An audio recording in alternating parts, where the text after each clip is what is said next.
Tonight, when the sun goes down, you're going to flip a switch. Light will flood the room and you won't think twice about it. But for 99.9% of human history, that switch didn't exist. When the sun set, the world went dark. Truly dark. And your ancestors sat inside that darkness for hundreds of thousands of years, waiting for morning. You still carry that waiting inside you. Right now, tonight, some part of your brain is going to do something strange. The moment the lights go off, your heart rate will tick up, your ears will sharpen, your eyes will strain toward every corner of the room. You'll tell yourself it's nothing, but your body won't believe you. Why does a fully modern, fully safe human being still flinch at shadows? The answer isn't really about darkness at all. Start with what darkness actually took away from your ancestors. Not comfort, information. 90% of the human brain's sensory processing is built around vision. During the day, your eyes are constantly scanning, measuring distance, tracking movement, confirming that nothing nearby wants to kill you. At night, that system goes blind, and a blind prediction machine is a terrified one.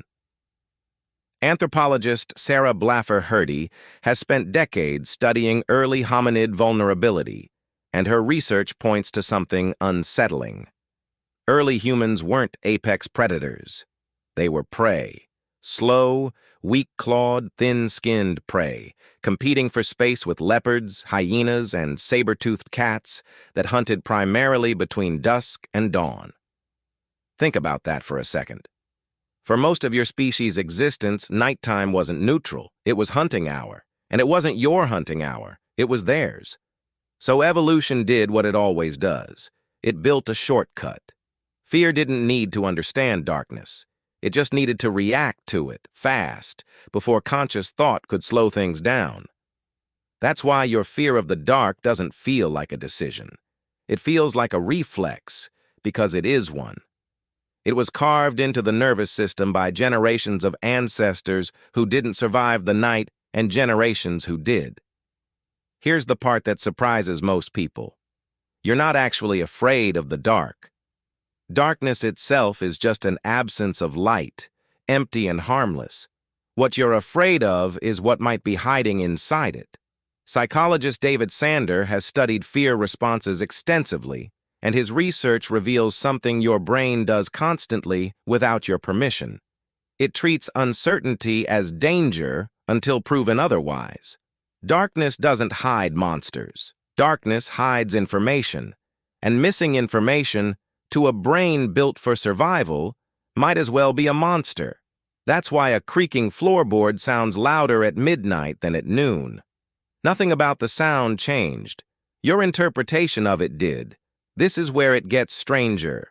Researcher Randolph Nessa, one of the founding figures of evolutionary medicine, argues that many of our so-called irrational fears are actually smoke detectors, not accurate threat assessors.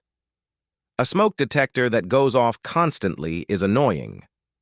But a smoke detector that fails to go off even once during an actual fire is fatal. Evolution doesn't optimize for accuracy. It optimizes for survival. So your brain was built to trigger fear 1,000 times unnecessarily rather than fail to trigger it once when it truly mattered. You checked your closet as a kid, didn't you?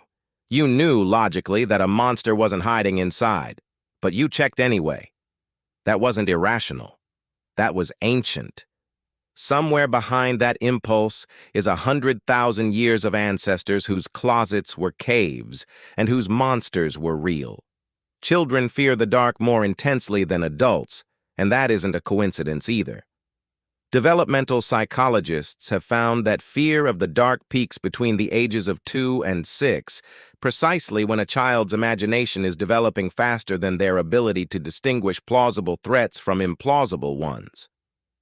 A toddler's brain is running the same ancient software your ancestors' brains ran, except now it has almost no real predators to calibrate against, so the fear misfires. It fills the dark with shapes that aren't there. But here's the twist almost nobody talks about. Your fear of the dark isn't a flaw in your design. It's evidence of your design working exactly as intended. Every single ancestor who dismissed the dark as nothing, who wandered outside the firelight without caution, faced worse odds of passing on their genes. Meanwhile, the anxious ones, the ones who startled at shadows and stayed close to the fire, survived more often.